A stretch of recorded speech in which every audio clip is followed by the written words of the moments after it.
국민의힘 제6선거구 월평동 만년동 이한영 의원입니다. 먼저 이번 홍수로 인해 피해를 입은 시민들께 깊은 위로의 말씀을 드립니다. 또한 피해 복구로 구슬땀을 흘리시는 자원봉사자와 장병 여러분, 그 외 많은 관계자분들에게도 감사의 말씀을 전합니다. 존경하는 이상래 의장님과 동료 의원 여러분, 이장우 시장님과 설동호 교육감님, 공직자 여러분, 오늘 본 의원은 홍수로 인해 재해를 선도적으로 예방하기 위하여 갑천 등의 수목 정비 및 준설을 포함한 지속적인 관리가 필요하다는 점을 말씀드리고자 합니다.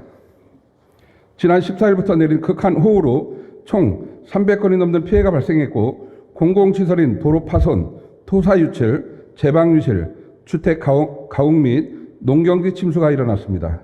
그동안 국고 보조 사업으로 추진된 지방 하천 정비 사업은 재정 분권 추진을 위해 2020년부터 중앙에서 광역 지자체로 이관되었습니다. 대전에 이관된 지방 하천은 대전천, 갑천의 일부 구간 총 26개소, 길이는 약 120km에 달합니다. 이처럼 대전은 도심의 3대 하천이 길게 흐르기에 이상기후를 대비하지 않으면 극한 호우에 따른 침수 피해가 심할 것이라는 우려가 높습니다. 하지만 그간 홍수에 대비한 준설 작업은 미흡했고, 몇 해 전 긴급 피해 복구 차원에서 일부 구간의 준설만 시행했습니다.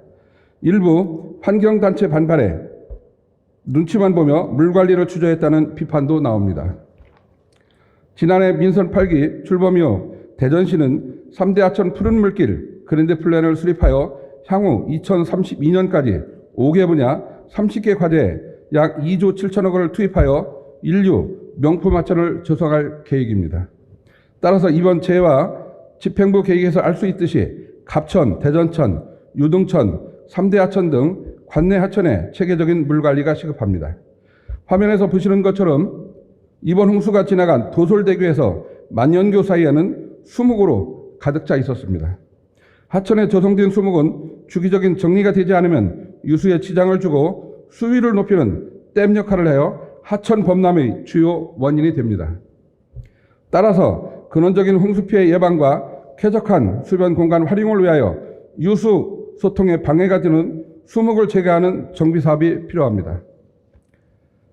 환경부 하천의 유지, 보수 및 안전 점검에 관한 규칙 제3조에 따르면 시 도지사가 다음에 관할 하천 유지, 보수 등의 계획을 수립한 사업의 추진이 명시되어 있습니다. 따라서 관할 하천의 현황, 필요 예산 및 사업 내용 등을 포함한 면밀한 계획을 수립하고 사업이 필요한 현장 확인과 검토를 거쳐 오염도에 따른 우선순위를 두고 순차적인 정비가 이루어져야 할 것입니다.